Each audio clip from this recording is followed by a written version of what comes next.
Don't frazzle my It's the Woodworking Morning Show.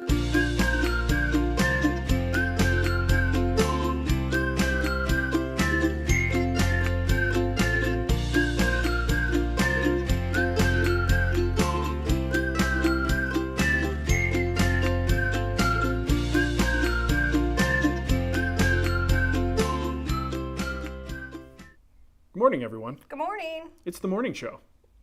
Is that what we're just going to shorten? I want to shorten it as much as possible. It's the show. Too many, yeah. Just show. Show. Yeah, good morning, everybody. I'm Mark. And I'm Nicole. And today we're going to talk a little bit about woodworking things. We have some stuff to show you, some questions to answer. Tons of questions, as always, from the chat room. It's just on fire. I'm feeling dizzy today. Are you? I'm getting some vertigo. My ear. My tum-tum was off this morning a little bit. I think I took too long to eat breakfast. My ear crystals are moving. Oh, your ear balls. Yeah. Yeah, you got to massage those ear balls. Get them in the right spot. It's not fun. If anybody has to experience that, they know Inner ear. It's no fun. Inner ear sort of things. Ooh. Okay, so listen up. We want to thank some people who helped us out on Patreon. I didn't screenshot their names. One of them was Landon. Mm-hmm. One of them was someone else. Mike Donaldson. Yeah, 3 people. I totally forgot. So maybe I have it up. Andrew, Dennis, Landon Brown, and Mike Donaldson. Well, thank you and so then much. also we all have the new YouTube memberships, which doesn't give us any real good way to do to this. Isolate new people. Yeah. They better figure that out because that's kind of important. Yeah, but thank you to everyone on YouTube that is part of the memberships program. Yep. We're planning to do some interesting stuff with that. I think we might play around with some after show Never know what the stuff. future holds. Yeah, behind the scenes. I'm thinking about doing like impromptu tool reviews, things like that for members. It'll be fun stuff. Yeah. And also, of course, Patreon is always there. Patreon.com/WoodWhisperer if you want to help out there. You know what? We've got some giveaways to do today. Whew. Nicole, it's a giveaway show, which is why I have this. I have this. Oh my god. Because it's a giveaway show. That's I'm just trying to generate excitement. That's terrible. Is it working? No. Okay. So I've got You're making me dizzier. I got 2 things to give away today. The Morley Mortiser, if you've seen that, we'll talk a little bit more about that later, as well as the Mortise Master. So I'll talk about why I'm giving these away in the first place later on, but these things are like in a box, ready to go. Great mortising tools. We'll do a giveaway later, so just stick around, and we'll do that toward the end of the Everybody's show. really happy. We figured out the 1080p. Well, look, as is traditional Spagnolo style, we generally blame the technology first. Yeah. We don't like, accept YouTube, fault. I don't know what's going on. And then we realize afterwards that it was like, a setting that he set like a year ago. It was because we switched to a new channel, so I didn't think about the defaults. Anywho, here we are. We're in HD. We got to thank, what's his name, Daryl? Daryl. So check this out. Oh my gosh. We got the better end of this deal. Dreadnought Woodshop. There you go. Check out this Put a link. beautiful ball. He has a great YouTube channel too. He does great work. This thing is just gorgeous. It's heavy, really heavy. I love it. He made this amazing acorn. I got to ask him what all the species of wood are, because I actually don't know. And the top comes off. It's like a little doojah. Like a little box. Box. Look at the inside there. I don't know if you guys can make that out. How's he do that? Probably magic. I think. I'm going for magic on that one. And then, of course, a beautiful ornament and a very delicate stand that immediately looks like something I want to break. So he only has 4,000 roughly subscribers. People should be subscribed to Daryl. They should. In fact, boom, we're subscribed to him. Everyone get over there and subscribe. That's how I mobilize people. He's at Dreadnought Woodshop. And I'll put a link in the show notes and in the chat so you can check out his work. He just makes amazing. Great turner. So I'm putting the ornament on top of the, what is it? The stand. The house? The Guild Project stand that you made. Is that Krenov? Oh, the Krenov display stand. Yeah, so it's on top of that, Daryl. It's beautiful. That's great. It's beautiful. Thank you, Daryl. We really appreciate it. What else did I want to do? Oh, you know what? I did this little thing. It was the goofiest thing, but people seem to really like it. Posted it on Instagram last night. It's this little pencil tray. And you may have seen it with that view. That's why we have this weird view for the camera today. So I made this weird little pencil tray because I don't necessarily want like the till that comes on a lot of workbenches and kind of goes the full length of the workbench. I wanted something just to hold my pencils, pens, markers, erasers, and I wanted it to be removable. So check that magic out. It's just simply 2 magnets and 2 magnets into the side of the bench, and it hangs out right here. So if I need to clean it out, I can kind of just quickly dump everything out, get the shavings out, and then put the pencils back in. I think this is actually a pretty good solution if you're like me. You want a place for this stuff to go, but you know that sometimes it's going to be in the way. You just do that. And if you want, think about it. You could put magnets in other spots on the workbench if you want different locations, or you just want it on the wall out of the way. But it's You pretty could cool. do it like this. You could do it like that. Yeah, you could do it any way you like. And I actually did a story on Instagram last night and showed how easy it also can be knocked off if you're not careful. The good thing, though, is that's not a functional corner of the workbench. I've got a garbage can over there. There's a stool there. I never go that way. I always go this way. So hopefully I'm not going to knock it over in use. Big Willie in the chat Yeah. did a super chat. Oh, good. Big Willie's Garage. He says, how do you thanks, Big become a Willie. member on iOS? Oh, gosh. That's what I was doing. I was looking because YouTube is not consistent with, like, I think it took, It's not always the same. like, for a long time, you couldn't do a super chat on iOS. Oh, okay. And so I just looked. I don't see an option to join the memberships from the iOS device. I tried going to the website. I also tried going to the app. So it doesn't look like there's an option to join the memberships. So you have to get to a computer. Sorry. That's kind of annoying. I'm sure I mean, they'll add it. It's a development thing. I Yeah. get it. But, you know, you want people to really take advantage of it. You got to go mobile. yeah, Mobile yeah. first, baby. Yeah. All right, let's So- get to some questions, Nicole.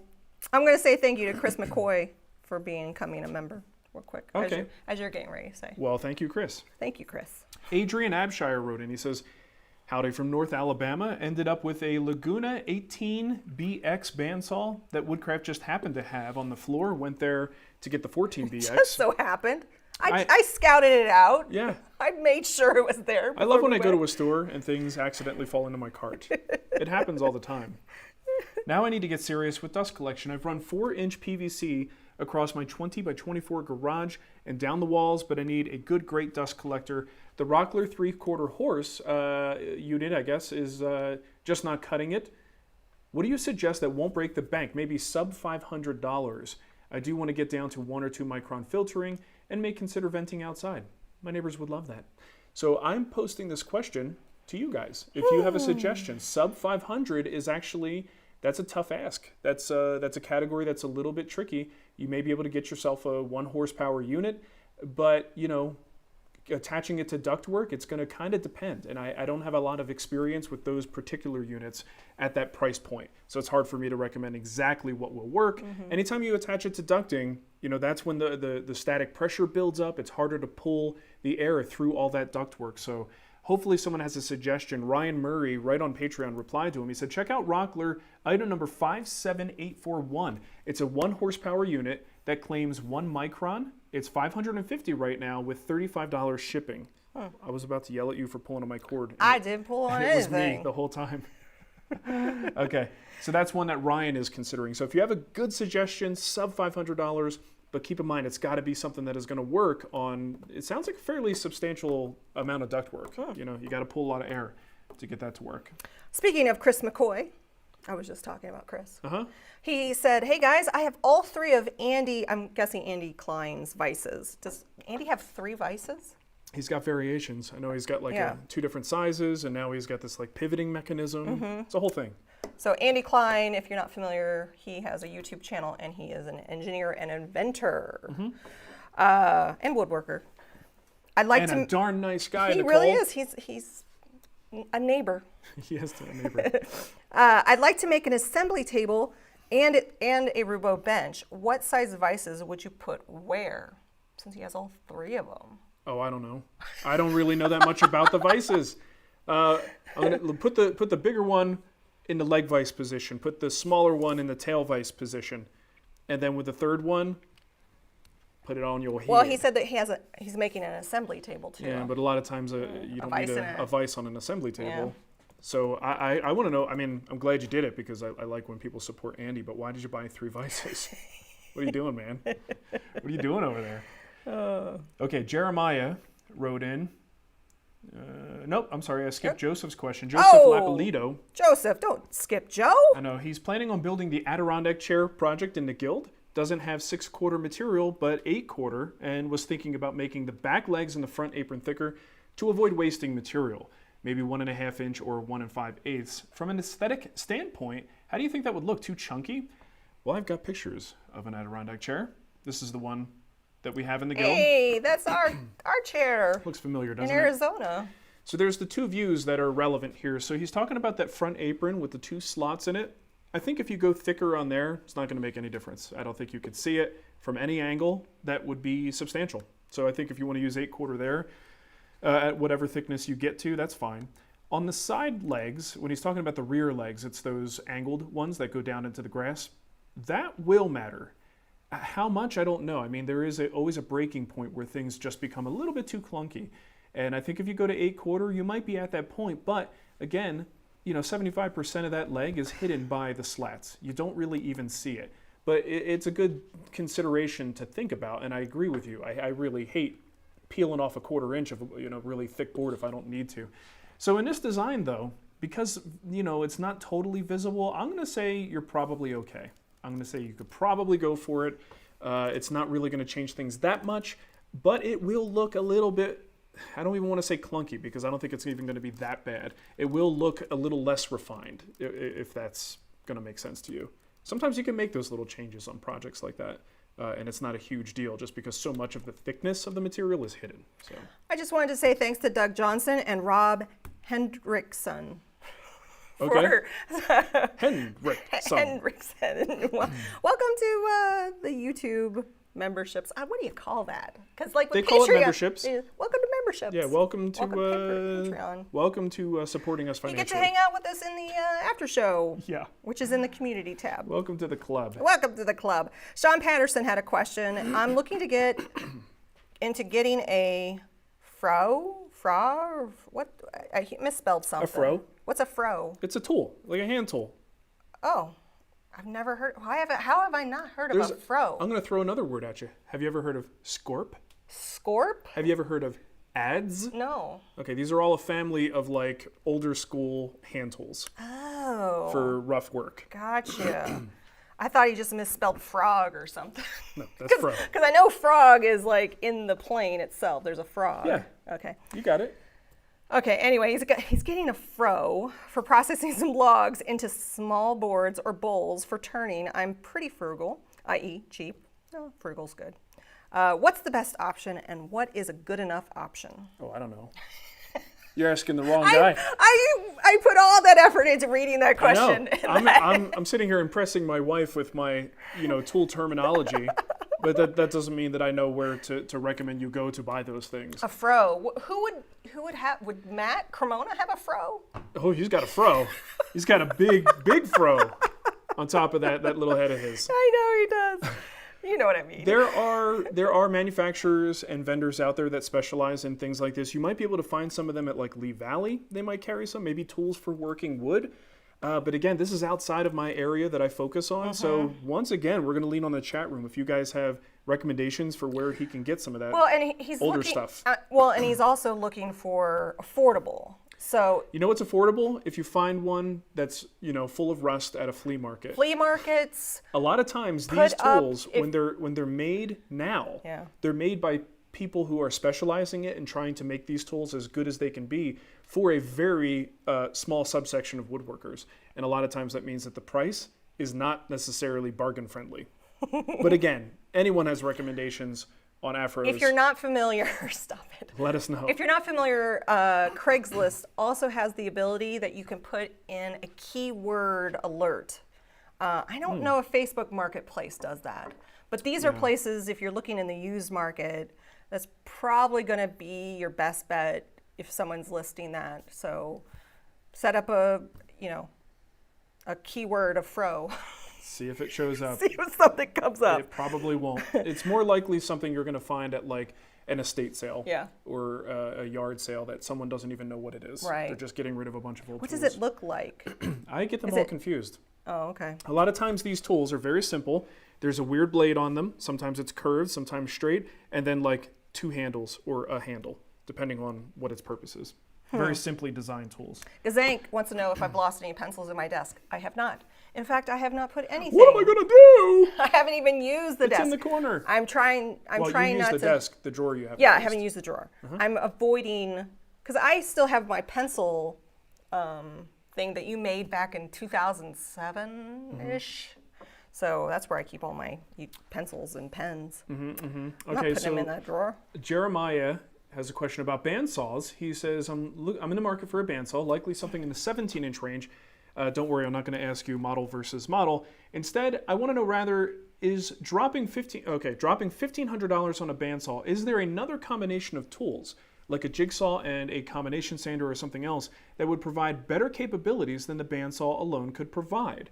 Depends on what kind of work I'm doing, I know. Just thought I'd get your input. Well, it depends on the kind of work you're doing. There's a child at the door. Oh, somebody's crying.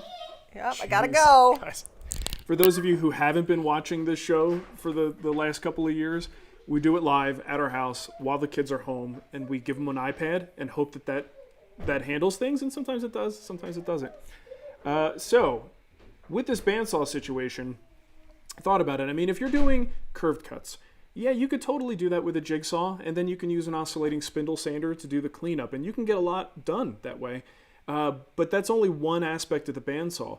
How about resawing? Well, you're certainly not going to do that with a jigsaw, right? So that's when you're bringing a board on end and you're kind of slicing it in half along the thickness.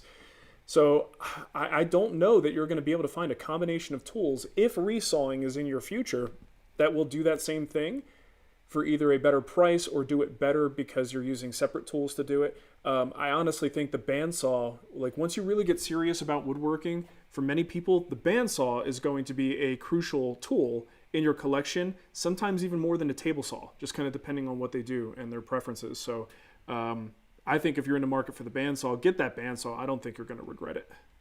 Okay, Carl Stump. Another howdy y'all from North Alabama. Fresh out of my thickness planer, I've got a smooth, almost shiny surface on the wood. I then sand through the grits using dust control, except for the lowest, 80.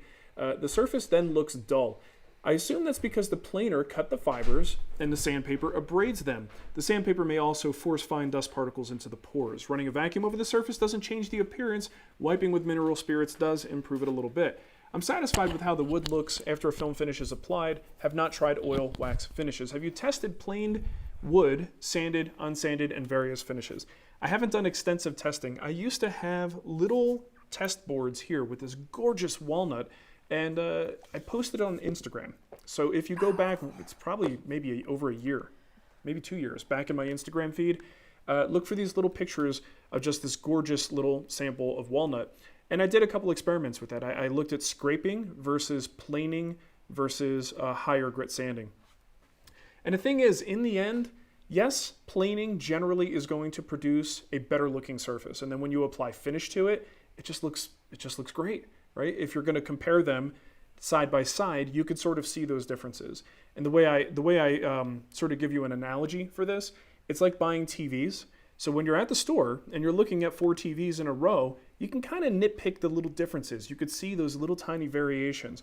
Take any one of those TVs and bring it home, and it's going to look fantastic on your wall. You're going to love it, right? So I think it's like the same thing with the differences that you would see between these sample boards is take them apart from one another, and now they all look fantastic. As long as it's been well sanded, well finished, and properly treated, it's going to look great. But the differences between them are pretty minute.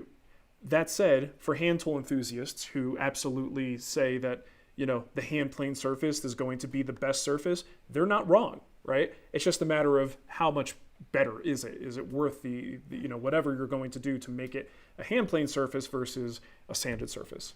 So Ava wanted to tell me that Mateo said stupid. Oh, what a little turd. Yeah. I've had a couple emails in my inbox way too long that came in for the morning show.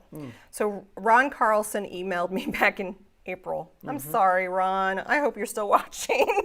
He's like, they didn't answer my question. Yeah, screw those guys. I'm out of here. He said, I recently started making something with Jehovah. It's not so recent anymore. It was at the time. It was at the time. We do this on Wood Talk all the time. I wish someone a happy birthday on a recent show. that I think their birthday was July 1st. Yeah. So it's all good. I needed to use a flush trim bit. When I just started slowly, I thought the bit grabbed and tore out a sizable chunk. Oh, yeah. I couldn't believe it just happened. Jatoba? Jatoba?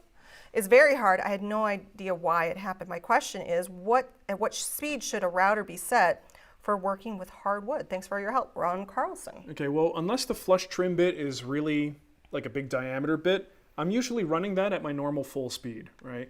It's the diameter that's really the issue. Now, some people may get really specific about this and vary their speed based on what wood they're using.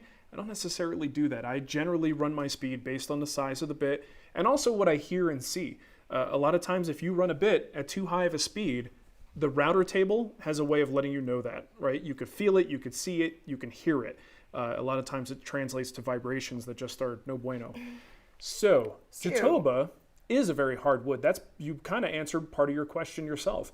You're using one of the densest, hardest woods. So when you take a really hard wood, and the jointer is one of those places where you can really feel the difference between a really dense species and something softer. When you're, planing, I don't know, poplar, pine, even cherry, walnut, things like that, over the jointer, it's nice and smooth. It feels really soft. We're so professional, guys. You don't really feel as much in the way of vibration and that sort of bounce back. But you go to something like Jatoba, you go to, I was going to say Brazilian cherry, but it's the same thing. Wenge, right? Some of the rosewood species, just those really dense, hard woods. Teak is another good one. You kind of feel it bounce back at you. It's actually a little unnerving if you've never done it before because you feel like you're going to get a bunch of chatter marks, and you probably will, over the jointer. So it's that sort of response to cutting tools that makes those really dense hardwoods that much harder to work with. So in the case of a flush trim bit, when you're working with those really dense hard species, you got to be super careful. Now, you didn't tell me what kind of flush trim bit you have. They're not all created equal. So if you are using a straight bit with little straight cutters on it, 2 or 3 cutters on there, on Jatoba, well, you're always going to have a problem. That it's just the nature of the beast. I would highly recommend you get a spiral version of a flush trim or pattern bit. That spiral pattern is, that sort of skew pattern. It's the same thing that we do when we skew a hand plane. It just makes it a little bit easier for it to slice through the wood. It's much more forgiving, and I think you're going to get better results. Of course, also, you should probably check how much material you're taking off. The denser, harder the species, the less you should have to take off with the bit. So if you've got a pattern and you're trying to cut back to that pattern, use your spindle sander, or when you cut it at the bandsaw, do that really, really close. Get as close as you can get without going over that line, and then you take it to the router table. Anything else just with something like Jatoba is just asking for trouble. So bit, overhang, and keep that speed up that's appropriate for the size of the bit you're using. Okay. Jeff Berry has a question.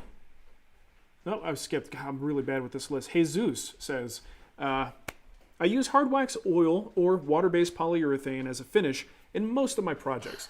Usually I find that sanding to 120 grit is smooth enough for me, but I go up to 180 because I'm not sure if 120 is too low for the finishes to work properly. Can you comment on how the final sanding grit affects the performance of the finish? Well, I think you might be thinking about it backwards, Jesus. I don't think there is a grit that's too low for a finish. Finish generally is going to like something that's a little bit rougher. It gives it something to grab onto.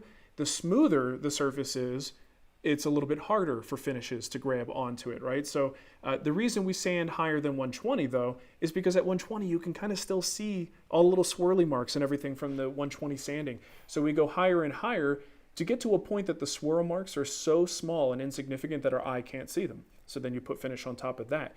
Now you can keep going, but there's a diminishing returns on how high you go. If you go to thousands of grit, and sand that surface, some finishes just aren't really going to like it. That burnishes the surface and prevents the finishes from absorbing. So some finishes are okay like that, some are not. A lot of film finishes do want a little bit of a tooth to grab onto. Hard wax oils, specifically Rubio, they want you to stop at 120. I never do. I go to 180. I just can't sand a project to 120 and call it done, unless it's something just like rough and quick little weekend project. I think a lot of that advice comes from their experience in the floor industry. where you can get away with the 120 grit sanding on a floor with the machines that they use, and the stuff will work just fine. And you're always standing. No one's really looking at the scratch patterns on the floor for the most part. It's not like a piece of furniture. So I do sand to 180. But again, diminishing returns the higher you sand. Some finishes are not going to like it. The lower you go, just about any finish will be okay with it. It's just a matter of, is the surface smooth enough? Does it look good enough? Does it feel good enough? And a lot of times at 120, it's just not enough. Everything okay in there? 2 interruptions in one day. I had to threaten. I'm going to punish you when I come back in here when we're done. You wait till I come back, young lady. It's on. Cody Davis did a super chat, and he says, hello, I'm new to the trade, and Hey, Cody. I've had many questions answered watching old morning shows. Oh, that's awesome. Well, we have a thing. Yeah. It's in the description of all the live shows. Oh, yeah, I put it in there, the spreadsheet. Yeah, so Josh Doolittle, nice guy. He introduced us to the world of QoS. Yes, Go look QoS. for that. He made an amazing spreadsheet that is a list of topics. Yeah. Right? And it goes back and shows things we've talked about. It's all tagged. I was looking it's at all it. It was like linked. Mark's story, Nicole's story, It's other people's story. It's an amazing amount of work. And I mean, we've done this show long Yeah. enough that we've answered 5. so many questions. We've been doing it for 5 some odd years. Yeah, and it doesn't just take you to the video. It takes you to the point in the video where that question is answered. So he actually had a question. Okay. I just know, you mentioned that, yeah. I just was thinking of that. My question is, are the Festool blades good, or would you switch to another brand? Thanks, and have a few coffees on me. Thanks, Cody. Yeah, thank you, Cody. We're talking about the TS saw blades. I've always found them to be great, but other companies that make blades are pretty good too. What I found, and maybe I'm wrong, I haven't looked at the overall market of blades for Festool saws, because they have a little bit of it seems like an unusual arbor size compared to like a standard circular saw. A company has to actually go out and make one that specifically fits that saw. If they're going to do that, they know that this is Festool. I don't think you're going to find bargain basement blades for that tool. Do you know what I mean? It just doesn't seem like something these would be worthwhile for these companies to make. They know you just bought a really expensive track saw, so you're going to get a decent blade. So any of the other brands that I've tried that fit in the TS saws, they've been pretty darn good. But that said, I've had great luck on the chop saw and on the TS saws using Festool stuff. But if you could find something that's a little bit more reasonably priced and has good reviews, I would recommend going for it. So Chris McCoy said all 3 sizes, I should say, not all 3 vices. So I guess there's 3 sizes of his vise? Yeah, but if they're all 3 sizes, aren't they 3 separate vices? Yeah. So it's still 3 vices. That's true. That's not a sufficient rebuttal. That just reinforces what I said. I think it's the same vise, just 3 different sizes. Right, it's all 3 different sizes Yeah. of that vice. I got you. Still, I'm going to ask the question, what are you doing, man, with 3 vices? What are you clamping over there? Rob Hendrickson did a super chat and says, what was the square you showed last show that had tightening, sorry, I need glasses, tightening now on the outside? Tightening knob on the outside? Maybe a knot. Tightening What did you knob? show last time? I don't remember showing anything last time. What was the square you showed last show that had a tightening? I'm going to say knot. Maybe? Knob. Knob. It's got to be a knob. Tightening knob. I don't know, Rob, but if someone can kind of refresh my memory in the chat, I'm glad to answer the question, but I don't know what you're talking about, man. Did you? I don't know. I'm sorry. A square. How many squares do you have? Oh, I got some squares, girl. Is that? I got that one right there. Is that a square? No, but he said the tightening knob on the outside. This is just a regular. That's on the inside. Yeah, what do you call it? Double square? Adjustable square? So that's not what we were talking about. Darn it, I wish I had an answer. We'll come back to it if someone says something. Or I'll just go watch the video from last week. Yeah, go ahead. Let me know. Next time Ava comes in. Jeff Barry has a question. He says it'll generate a lot of gasps. I'm building a shelf and I plan to paint it because I'm using plywood and I want it to be black. What would be a good top coat for latex paint? I'm going to say what I've been using on painted projects, water-based painted projects. Now, I'm using milk paint most of the time. It's just an acrylic paint. I've been using high performance from General Finishes. There's definitely going to be other options out there, but sometimes you go with what works, right? There's lots of finishes. You could try different things, but if you know something's going to get the job done, you go for it. General finishes, high performance. It's water-based. It's pretty durable. Comes in, satin, gloss, whatever finish you want, and should not impart a bluish hue to a black surface. I've used it on black. Our hall tree has a black surface coated with that, and it doesn't. This is something that used to be able to happen a lot with water-based finishes on darker woods. You would see this hue, this bluish color to it, and you don't really have that. And I suppose if you layered it on super, super thick, you might start to see a little weirdness. But it seems pretty good, and I would have no problem using that on top of a latex. Thanks, Stumptown Woodworks, for joining memberships. Oh, thanks, Stumptown. Yeah. And John. Is Stumptown a place? I don't know. Like a legit name for a place? Our new employee joined. Oh, John. John is watching.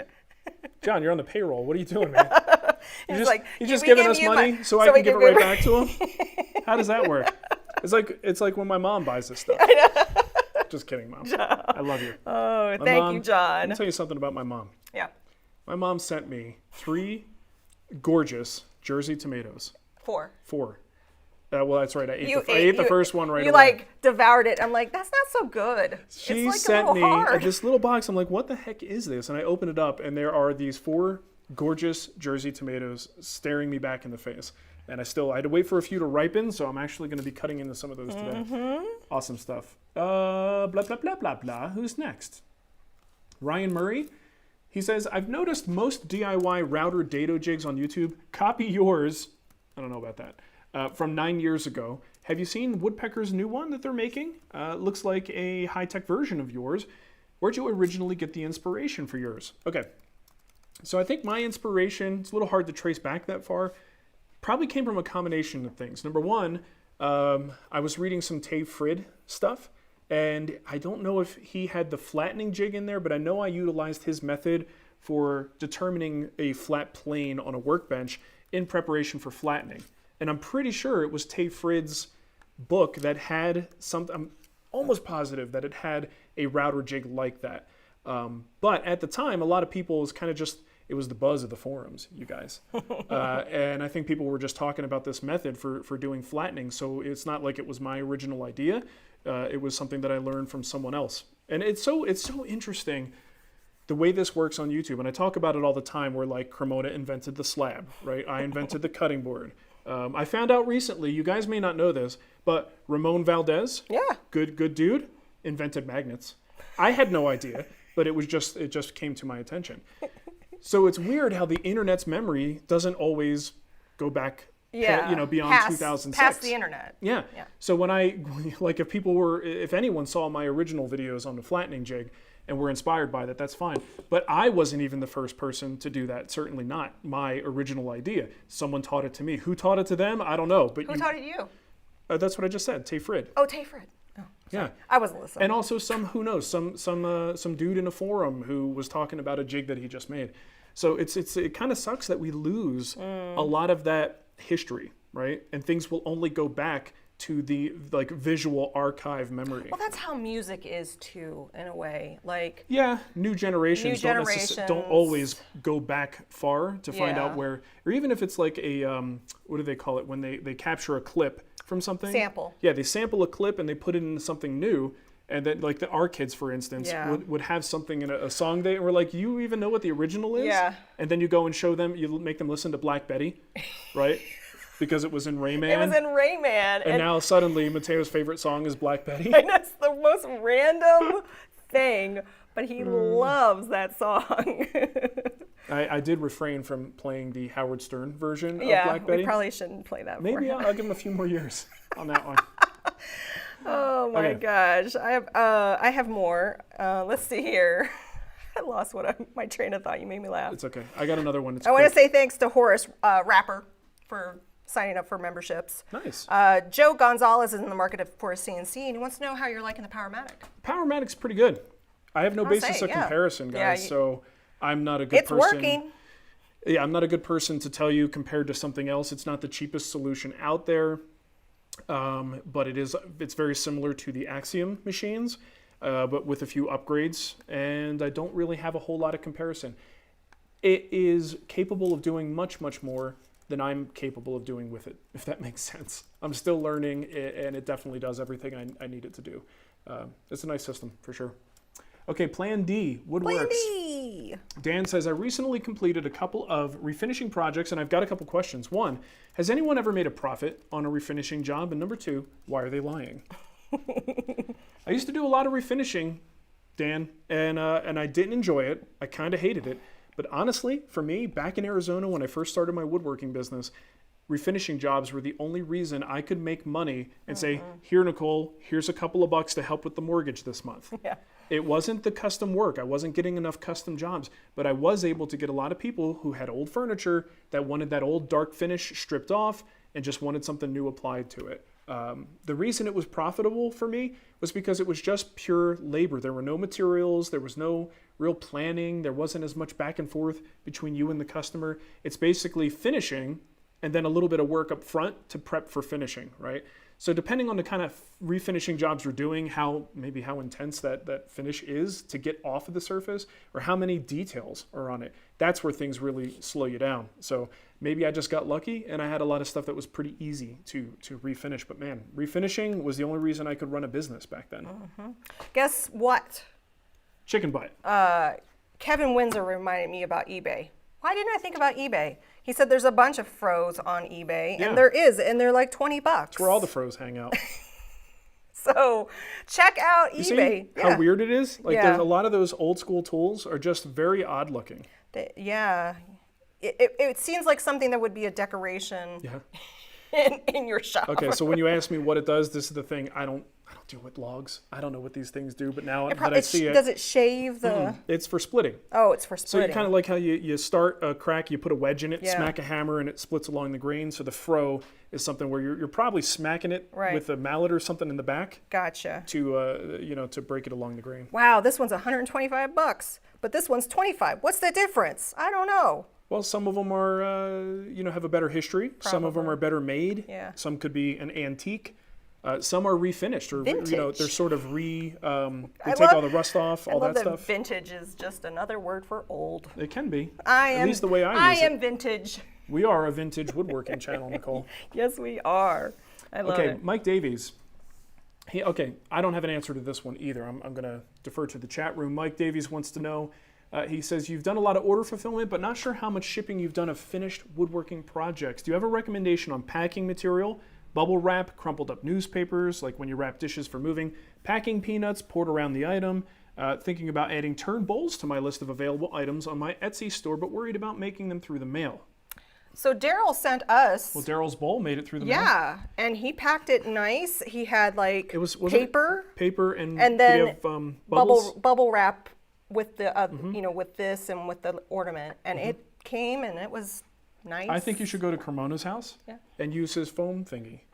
The only He's got a little spray foam deal. oh does he? Oh yeah, that's right. He does the custom foam sprayer. Yeah. The only time we've ever shipped furniture was when my mom lived in Missouri, and you made her That was a mistake. that pine like half bookcase, and we shipped it, and we shipped it UPS, and you had just gotten a new jointer, and it was like that big thick foam that we repurposed with it. Okay. So it was a very, Oh yeah, it was well packed. it was really well packed, but they still managed to break it. Yeah, they dropped it and it broke the molding off of Yep. it. So when I came out to visit, I had to kind of try to quickly fix this thing for her. Yeah, that was, and from that point on, Mark's like, I'm never shipping anything. But Well- if you talk to someone like David Marks, he will spend so much time on his crating. He makes a project of the crate. Yes. Yeah. So he uses a That's a kind of freight what you have service. to do. That's what you have to do. And the problem is, the way I looked at it, it was like, I spent so much time, love and attention to detail to make this thing, only for this one variable that I have no control over to completely ruin my project. I was like, this is not good. I'm gonna start teaching people how to do woodworking instead. I'm loud. That sounds more Tommaso fun. said I'm loud. Well, you're just louder than you usually are. Sorry. You're very excited. Uh, Okay, my last question is from Jack. Good. Jack wears an apron when in the shop, makes full use of the pockets. I carry it around. My issue, though, is that sometimes I have to bend over. When I do bend over, things start tumbling out of my pockets. It happens especially with my tiny triangular square and anything that doesn't fit snugly into the single slot. Any tips to keep my things from abandoning post? I've got a calavera and a cat's Moses, as well as a plain cloth apron. And it happens with all of them. Today's the day of asking people in the chat room for advice, because I don't really, I mean... What about flaps? Yeah, but if they don't already have them, he would have to put the flaps on there. I'd sew them on The for problem you. is, you put too much crap in your apron, crap's going to fall out of your apron, right? And that's why, like, if when I have my calavera apron on, the most I'm going to have in those top slots is maybe a pencil. I might have like a flat ruler or something like that. So I'd have to actually go almost upside down for that kind of stuff to fall out. If you're putting, you know, heavier materials, things that actually could get a little momentum and pop out, it's a different way of using an apron than I use one. So any suggestions anybody has that might be helpful? You know, you might look into possibly putting in magnets or something, right? So if you know We're something... back to magnets. Well, you know, Ramon invented these things. We should probably use them. You used them on your... It's on the brain. But imagine if you have a ruler, right? And you're trying to get that thing to stay in the pocket. If you could sew in or embed a magnet in the back, that may hold it in place. I don't know if it's going to work if your square is aluminum. I don't know. But depending on what it is, maybe a magnet. For me, if it doesn't have a clip on it, or if it isn't friction fit into the pocket, I'm probably not going to put it in my pocket, just because I don't want it to There's fall your out. answer. Don't put it in your pocket. Just don't do it. Just don't do That's it. my simple solution. Two things. Use? Tommaso wanted to know why you didn't use like a French cleat instead of magnets on your little Because pencil it's holder. dumb, Tommaso. Oh, no. You could use a French cleat, but a French cleat is going to be potentially problematic too. A French cleat is good until you go, oops, and you push up on it, or you slide it off the side, right? A magnet, I can just kind of blindly pop that thing on and off. Blindly knock it off with my I could blindly knock it off. Now, if you do a French cleat, maybe in conjunction with a magnet, I might be able to get behind that, you know, because now the most common thing that's going to happen is pressure down. So the French cleat would avoid that. You could also put dowels, just a couple of dowels poking through would make a huge difference in how well that thing stays on and resist being bumped out of its position. I have a little bit of delay on the square. So people are saying the small starret, the David Mark square. Do you have a David Mark square? No. So it's starret combination. Hold on. You have another question? I always have more questions. Hold on. This one. Guys, who makes this? The problem that I have with this is the person who makes it, while I love the tool, does a terrible job of, you know, putting a maker's mark on there that's legible. So I can never remember who makes this square. But there's got to be somebody in the chat. It is a small tool manufacturer. Might just be like a one-guy What's the shop. marker on it? It's like WAPPT. WAPPT. So this is what we're talking about. Just a simple brass square. And once I see it, I'll recognize it, but I can never remember the guy's name. Is it Vesper? No, is it Vesper Tools? Oh no, it may not. I don't think it's Vesper. PPT. But it's one of those really small boutique makers. Come on, you guys. It doesn't come up. I know you guys have it. That's weird. Yeah, that's a shame. We'll get you the information one way or another. If I could have about 5 minutes to do a couple Google searches, I would find it. Just remember who asked the question. Yeah. And we'll get the info to you. Let's see. Why, when they said the David Marks one, that's what I remember, because I remember seeing David Marks use this in his show, and I was like, I want that. Oh, gotcha. So that's when I got it. You got it. Yeah, it's not Chris Vesper. Thank you, Joe Shaw, for becoming a YouTube member. Dave Kurta was asking about the Krenov, and I sent him the link to the guild project. It's actually a guild build that Mark did a few years ago. I love it. I dress it up during the holidays. Yeah. You know who would know? Shannon would know. Shannon probably would know. Yeah. Okay. Yeah, I'm out of questions here. I have plenty of questions. But we still have to do our giveaways. Oh, okay. We got to pick 2 wieners, Nicole. Let's see. Anthony wants to know if you have any advice on grain orientation for building a Scandinavian shoulder vise, i.e. the grain should be perpendicular or parallel to the rest of the bench. Scandinavian No is the answer. shoulder vise. Guys, there's so many things in woodworking. it's hard to know all of them. Yeah. You're pretty close. Okay. So you're talking about the part on the back that holds the screw? Where's the question? Show me the question. Right here. Should the grain be perpendicular or parallel to the rest of the bench? My instinct, just looking at what I'm looking at, looks like it should be, well, it depends on where you're putting it. If it's a shoulder vise and it's on the end, then I would put that piece perpendicular to the bench, like you would with an end cap. But if you're putting it on the same side or the long end of your bench, then it's going to go with the grain. Tommaso made me laugh. He said David Marks invented you. That's true. That is true. That is true. See, but there's truth to that. Yeah, yeah. David Marks and Norm. That's right. Cody wants to know if you have any video about stripping off old finish and applying new finish. Yeah. Do we? It was the refinishing series. The DIY. DIY refinishing, probably episode 3, something. Yeah. Early. Yeah. And enjoy that 480p, baby. Or you could watch it on Amazon Prime. It's a better resolution on Amazon than on YouTube. But yeah, all of our old videos are on Amazon Prime. So if you have like a Fire Stick, you can say, the WoodWhisperer. Got more questions for me? Always. In fact, wait a minute. William Nelson, question regarding oil solvent finishes. Is there any concern that a solvent would dissolve glue? For example, linseed oil plus turpentine on a glued up panel. Why would you put turpentine? Yeah, turpentine can be used as a thinner. Okay. For oil-based finishes, it just stinks. Turpentine and Fallout 76 for my stuff. I've never worried about that. I mean, usually once the glue is cured, it's really not going, especially because the amount of exposure it actually has to the oil is just at that very top surface. So even if it was a little bit reactive in some way, but I honestly don't think I've ever given that a second thought. We've got a couple questions that came in late on Patreon. Shane Myers, have you ever tried CRC 336 for protecting your cast iron surfaces in the shop? If so, is there a noticeable improvement? No, he hasn't.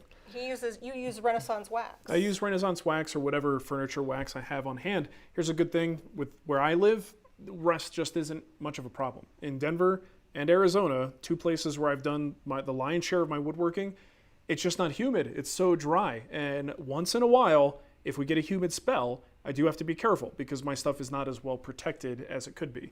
But most of the time, I don't have to worry about it. I got T9 Bow Shield if I'm really got a wild hair. Oh, yeah, they were a sponsor of Woodworkers Fighting Cancer last year, too. So I've got, if I get a wild hair and I really feel like I need to do that, I've got T9 Bow Shield.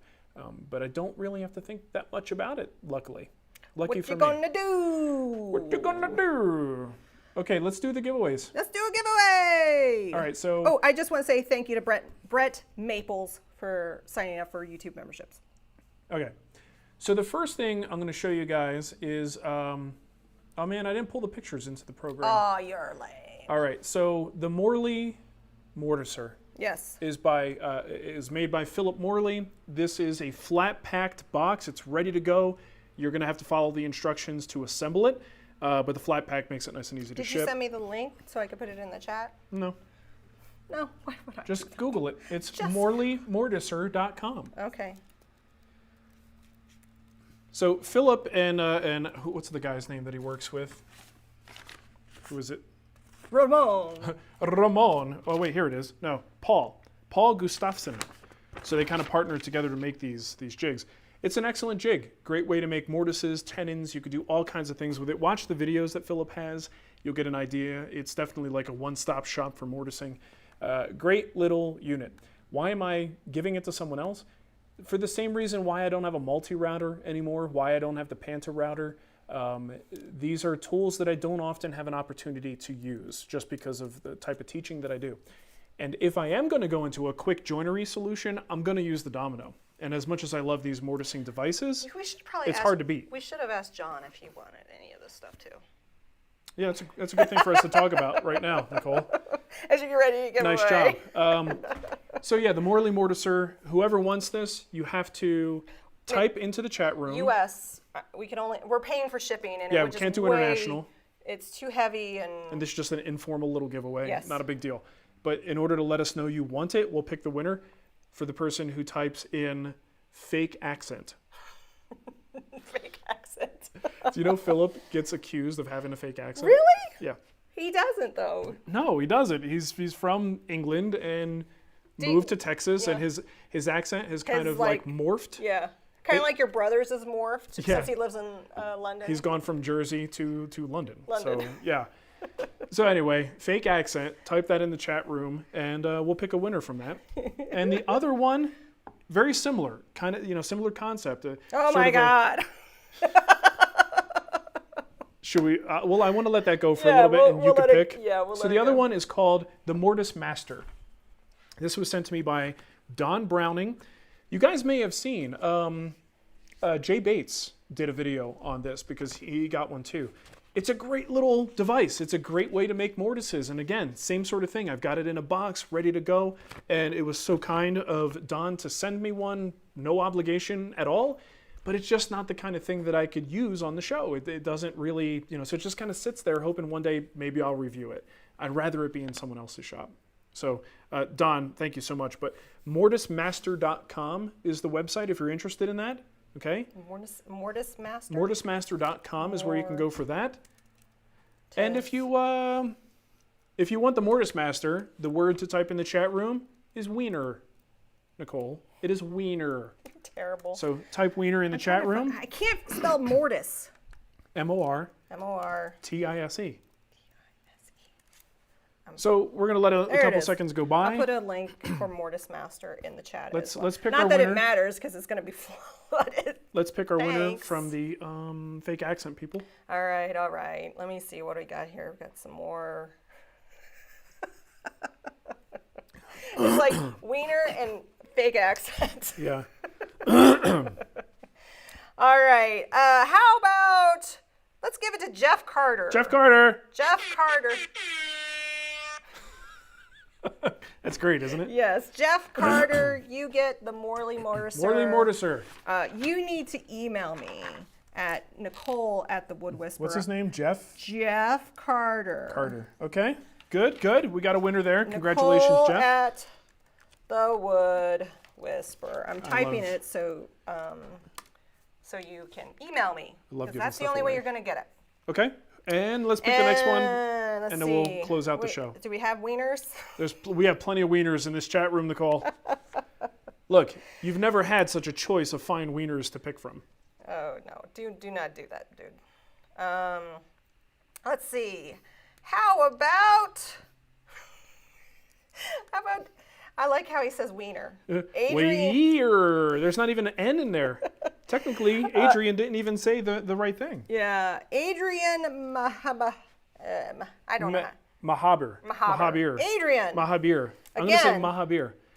Congrats, Adrian. You should send me your address, and I'll get this shipped out to you. A-B-I-R. So, hey, congrats to the winners. It's great to get some of this stuff out of my shop. Yeah. It just sits over there, and I feel so bad because it's just literally collecting dust. Literally, and I'll put the Mortise Master. So if you didn't win, check out those websites if the product interests you. And look, both of these things are made by small individual maker people who they just needed a better solution, and they figured out a way to do it, right? And when you're buying this stuff from them, you're really supporting a very, very small business. So it's a good thing to support when you can. Okay. Do we have anything else we need to do? My dear. What do we got to do? I'm sure I missed a few things. But... Look at all those wieners. Oh my God. Oh, somebody just thumbed down because they didn't win. Oh, I got 5 thumbs down. We're sorry. It's okay. Don't be bitter. There's always next time. Yeah, we give away stuff all the time. I've got some Maverick abrasive sandpaper. Yeah. We'll give that away next week. There we go. Okay. Sausage party. All right. So we're gonna head over. If you are a YouTube member, you have access to the after show in the community tab. Yeah. You find the community tab from our homepage on YouTube, and you just click the community tab, and it's right there.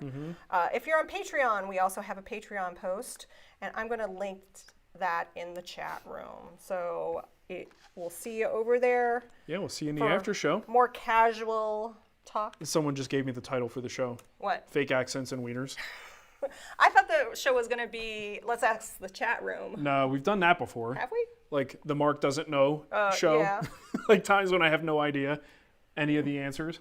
Okay, thank you for watching, everybody. Have a great weekend. And by the way, just a heads up, since you're already on YouTube, stick around because after we're finished with the after show, I have a video to publish. And it's not just any video. Oh. It's like 20 plus minutes. What? And it's part 1 of a 4-part series on building Nicole's desk. It's a cool desk. So this is a little bit more of a return to older methods of publication. Remember that I think you guys time might where like. you had a 12-part series? Yeah, those were the days. Those days are over, Nicole. Yeah. But I will do a 4-parter, and I think you guys are really going to like it. So Awesome. I'll do a premiere. I'll be there in the chat room chatting it up with you guys. Hey, Todd. Thanks for being a YouTube member. Yeah, thanks, Todd. Okay, have a great weekend, everybody. Bye-bye. Bye.